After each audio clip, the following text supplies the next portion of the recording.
mga kasama natin dito, sila yung mga nakasama ko nung bata pa lang ako. Nakita nila ako lumaki at nakakatuwa dahil, well, parang pakiramdam ko, ang pamilya ko nandun sa likod. So ito mga childhood people to sa buhay mo.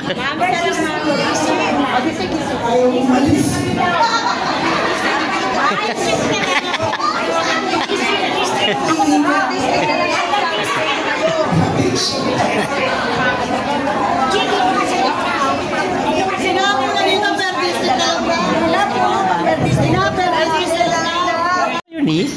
Wow! Hi, Eunice! Ang gawin natin, ikot na tayo sa Patay sa Intramuros. Ayun ba? Nabali sa Intramuros. Sa Intramuros. Patay na naman?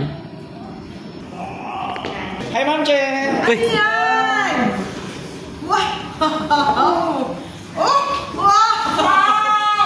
Sana oh! Wow! Sana oh! Ibang level ang mga kaibigan natin sa Manila. Ano pa? Bagong sapatos. Nakawa ka ba sapatos kung sinalubong sa bahay sa ano? I love you, John Mark! Thank you, ma'am. Thank you. Parang gusto ko mo pa spoil. Ayun, no? Oh, ito po, ito po. Oh, ayan po. Oh, naku. Wala na. Wala na. Yun oh. Yun oh.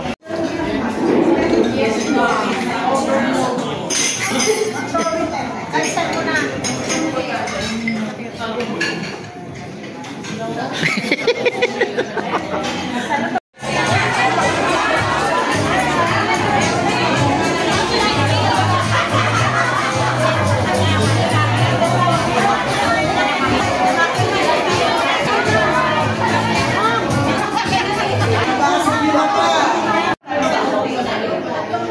Nahuli kita lagi eh. Oo. Sige, sige.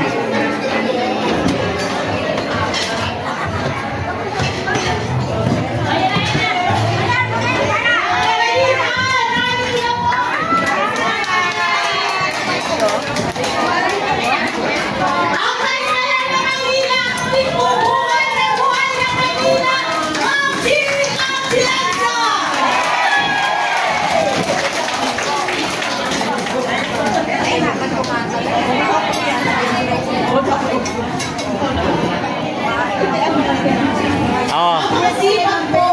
Hi po.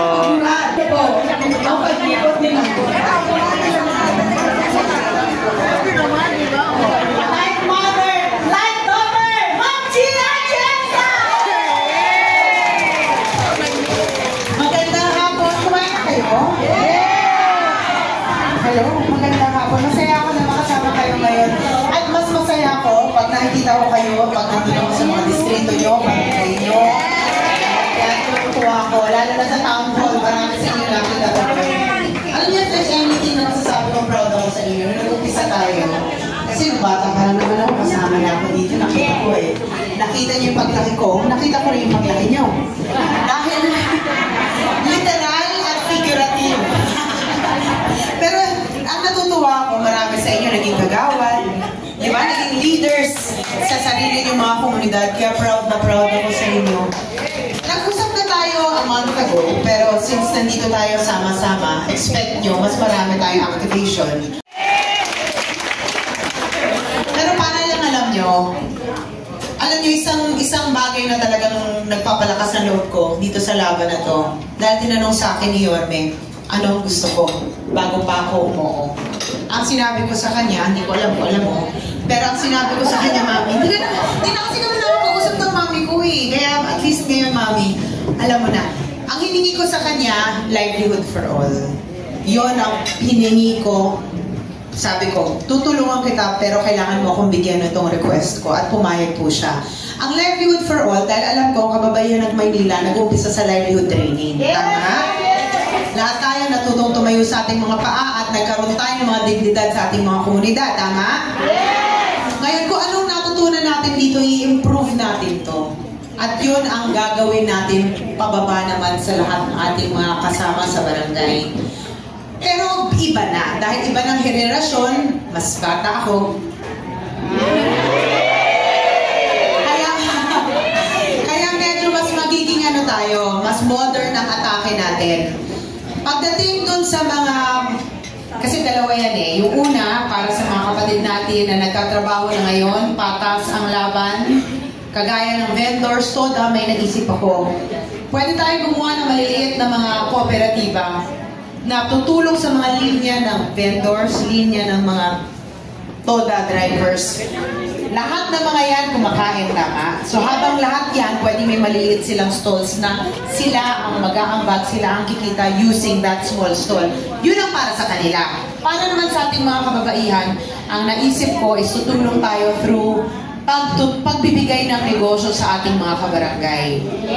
Marami tayong gagawin together and at the same time, pati rin yung mga sinasabi nila, pwede tayo magtayo ng mga souvenir shops, pwede tayo dun gawa ng mga gamit na pwedeng ibenta. Gaya na ginagamit sa parol, alam niyo yun, di ba? Pero papalakihin lang natin, damihin lang natin ang mga sasali para lahat ng kita doon babak sa lahat ng tao.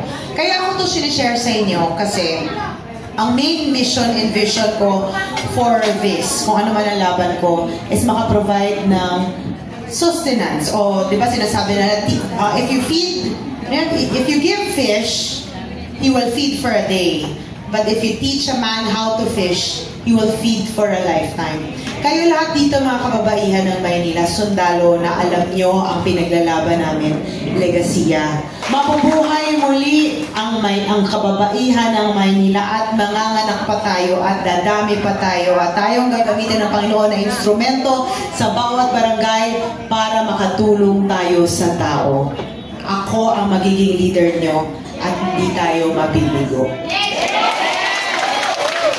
Alam ko si Mami ang bahala sa inyo ngayong hapon. Gusto ko lang kayong makita. Pero more than anything, alam mo, at home ako pag kayo kasama ko. Kasi nakita ko kayo lahat. Bata pa lang ako. Akala nyo nagmamasid-masid lang. Akala nyo naglalaro ako. Ang hindi nyo alam, pinanonood ko kayong lahat. Nakita ko lahat ng mga naitulong ng magulang ko sa kababaihan ng Maynila. Nakita nyo ko rin ang tulong nyo dun sa grupo natin. At ngayon, magsasama tayo, papadamihin natin ang grupo, papalakasin natin para sa dulo, lahat pwedeng sabihin, proud na ako dahil kababaihan ng Maynila. At ang ipapromise ko sa inyo, sa susunod na pagtitipon natin, nandito na si Yorme. Naka-report sa kanya lahat ng ginagawa ko at tuwang-tuwa siya sa inyong lahat. Hindi ko nakakabaan to. Dahil alam ko ang star ngayon ay ang aking nanay na maganda. Naswerte-swerte ko. Dahil alam ko, siya talaga ako ang prinsesa, siya ang reyna. Kanta?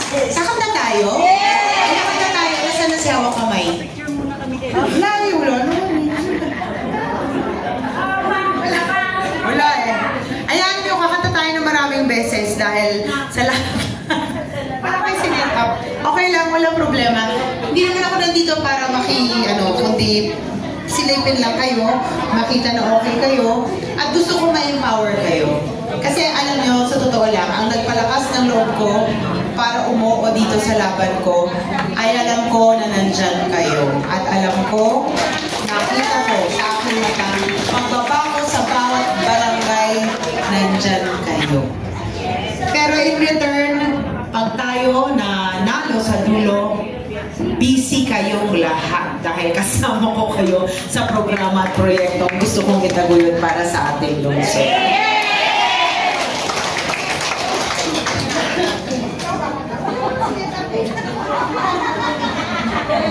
Akala yata nanay ko, 10 years old pa rin ako. Alala niyo yun, bata ko. Tapos papanig ako sa nilagay ako sa mesa, sayaw. Sayaw naman ako. Kanta naman ako.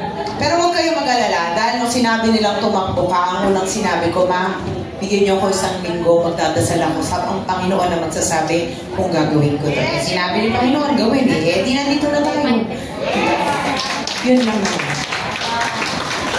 Bale, matipid na niya yung boses niya. Kasi maraming area pa siyang pupuntahan, kakanta pa siya ng kakanta, reserve na lang. Ibigyan mo kami ng magandang kanta. Kaya natin to! Para ba siyang si Ben? Araw, ganun din ako eh. araw, ganyan. Mas maganda pa ako dyan.